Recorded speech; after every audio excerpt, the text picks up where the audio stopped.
Let's go for it. Okay. Welcome to today's cooking segment of Lunch with Linda. I'm Linda, and today we are going to be cooking the after lunch treat of chocolate brownies. Now, this is a recipe that I designed over the years of an amalgamation of all different sorts of brownie recipes. Throughout the process, I will be discussing my alterations and how it makes the brownies better. So let's begin. So first we have our mise en place, already measured out ingredients, and we have a microwave safe bowl with 30 grams of butter. We have 80 grams of butter in our cooking bowl. We have half a cup of flour. We'll discuss the flour at a later point. And we have 1 cup of brown sugar, as well as our 2 farm fresh eggs here. There is also to be a 1/3 cup of sour cream that goes in this recipe, but that of course is waiting in the fridge at the moment because it's incredibly hot here in Bundaberg, Queensland. So before we begin, we start with basic hygiene practices. I have my mop of hair put back so we won't be eating hair in our brownies. My hands are washed, as well as I have a slight cut, band-aid, and we are wearing our aprons. I also have very high shoes on, which are not work health safety appropriate, but I would not be standing high enough over the bar to get a good angle of the camera otherwise, so we're dealing with it. So let's begin. We have the fan force oven set on fan force at 180 degrees Celsius, and we are going to take a brownie pan, which I could not find in the cupboard, so we're using a normal baking dish, and we are going to just grease it. So we're going to take our greasing oil, give it a spray, and dust of flour from our flat basin.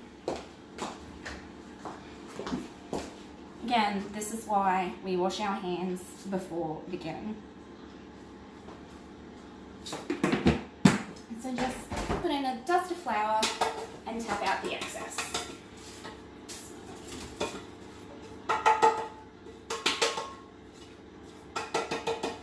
Now you might be wondering why I have a little tinfoil barrier. As I said, I could not find my brownie pan, and the tinfoil is going to stop the brownie batter from covering the entirety of the tin because this one's just slightly too big. Okay, so that was very good. Let's begin. We have our 30 grams of measured out butter, and we're going to take 250 grams of cooking chocolate, thereabout, as you can see. The filming crew has already had a nibble at the cooking chocolate. I personally prefer to use the darker cooking chocolate, which is anywhere from 50% to 70% cocoa in the chocolate. That just gives the brownies a richer, more luxurious taste to it. But what we are going to be doing is using the microwave to melt our cooking chocolate. Now, there is a bit of a discussion point here on using the microwave or the stovetop for melting chocolate. I find the microwave works fine when you're just melting chocolate. The stovetop is for a controlled heat for when you temper chocolate, and you can use a cooking or a candy thermometer to keep an eye on your chocolate time as it melts so you can temper it. And the benefit of tempering chocolate is just for the snap when you're doing chocolate work for decoration or to get that finalized gloss. But we're not going to be doing that today because it is Sunday and, well, I can't be bothered, truth be told. So we're just going to pop it in the microwave with the butter and the chocolate, and we're going to just set that at increments of 30 seconds, give it a stir, and until it's completely melted. So we'll take out our wooden spoon for that. In the meantime, we are going to take our 80 grams of butter, and we are going to take 2 teaspoons of vanilla, which I'm going to change to tablespoons because I quite like a very vanilla-y brownie, but that is a personal preference here and my first adaptation of the original brownie recipes. And that's our microwave, so we will check on our melting cooking chocolate. As you can see, it's melted the chocolate, the butter, and it's started to melt the chocolate. This is definitely not ready as yet. So we'll pop it in the microwave for another 30 seconds. I nearly slipped, that's why you don't wear high shoes in the kitchen. So we're going to whip up this butter until it's creamed with this old school beater, because my good blender died. Give it a whisk.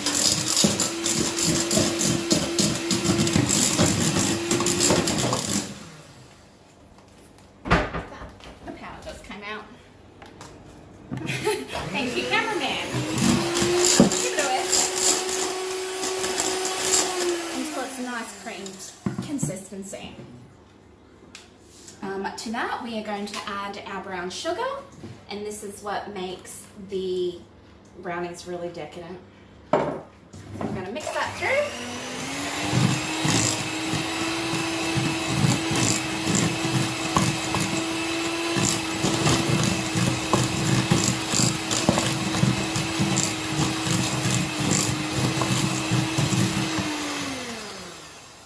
While I was mixing that, our microwave is at the end of its timer, so we'll check the chocolate. Should be nearly done. As you can see, it's coming to really melted consistency here. So we're going to stop this now, because as the chocolate is hot, it will continue to melt from this point. So we're just going to use its current heat to melt the rest of the chocolate without it splitting. As if you cook it too long, it will split, or if it's taken past that point, it will burn, and nothing smells worse than burnt chocolate. As you can see, that is a very glossy texture, and it's got a really nice shine to it despite not being tempered. So in our bowl, we are going to now add eggs one at a time, because by whisking them one at a time, it adds a real fluffiness to this brownie recipe.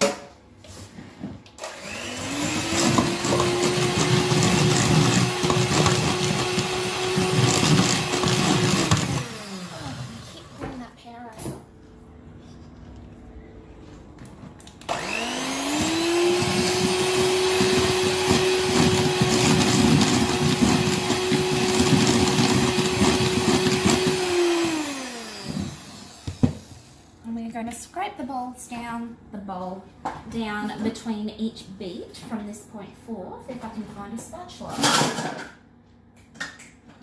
No spatula? No spatula. We're just going to use a wooden spoon.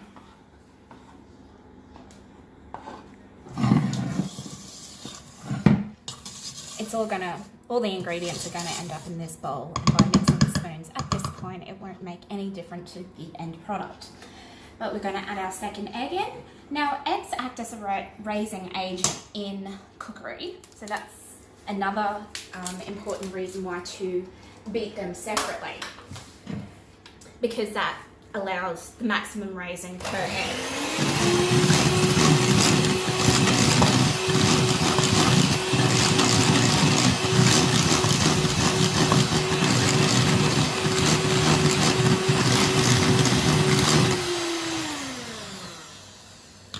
As you can see, that is beautifully mixed, and all our ingredients have come together. So now we are going to add my favorite ingredient, the decadent melted chocolate.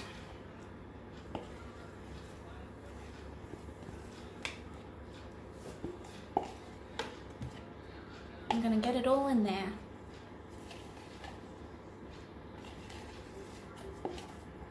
Now personally, I prefer to use home brand cooking chocolate.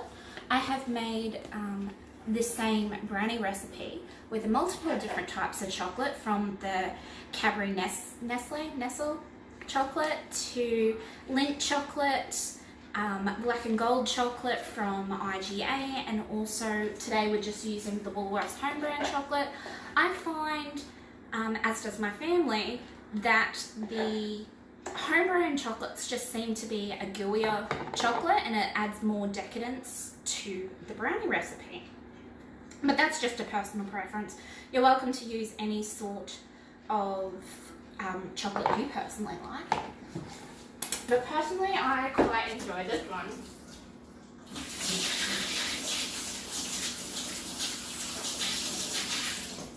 So we're going to just beat the chocolate through.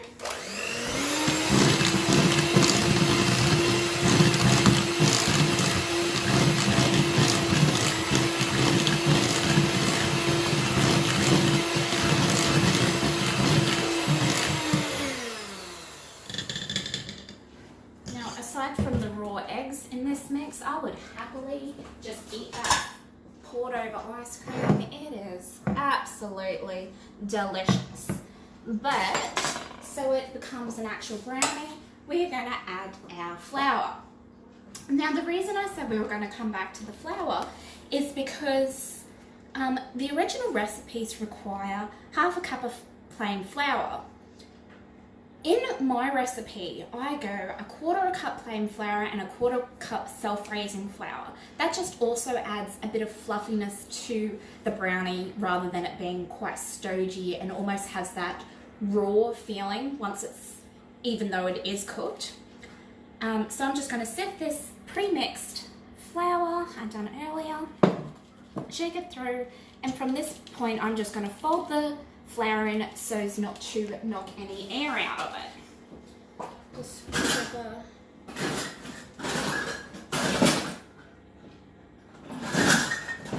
up on that and use my spoon from earlier.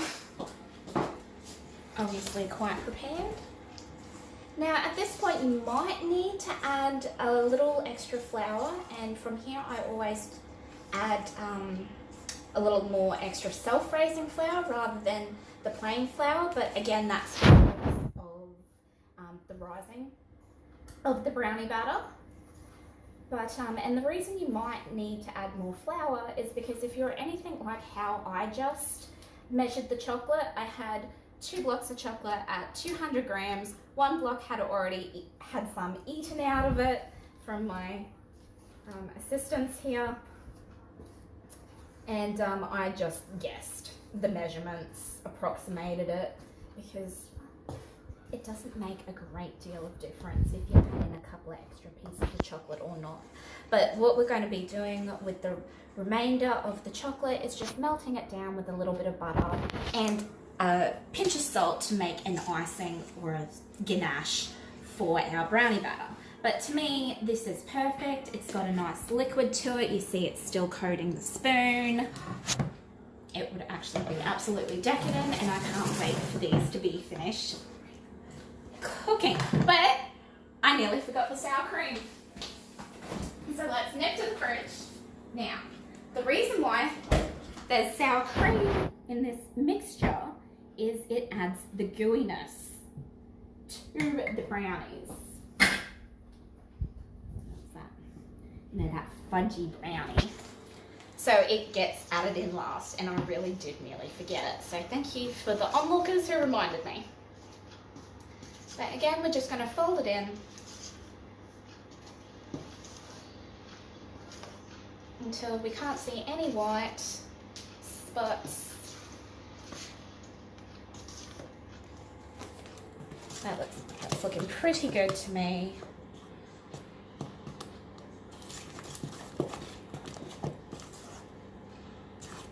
Now we're just going to pour it into our pre-made tin. Oh, and that is just decadent.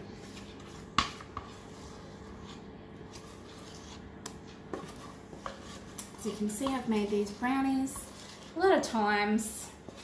I have my barrier already positioned correctly. This is just a single batch. I usually do a double batch, but that was the last of the sour cream I had in the house. So that's why this is only filling half the tin. So we're just going to flatten it, and I'm going to put this in the oven, and I'll see you later when it's cooked, and we'll do the icing. See you soon. Okay, so I have finished icing our chocolate brownies, and this is our final product. There's an example of one decadent slab of chocolate fudgy brownie. Comment if you're going to make some brownies too, and let me know how they go. I hope you found this video useful, and have a great day. Take care.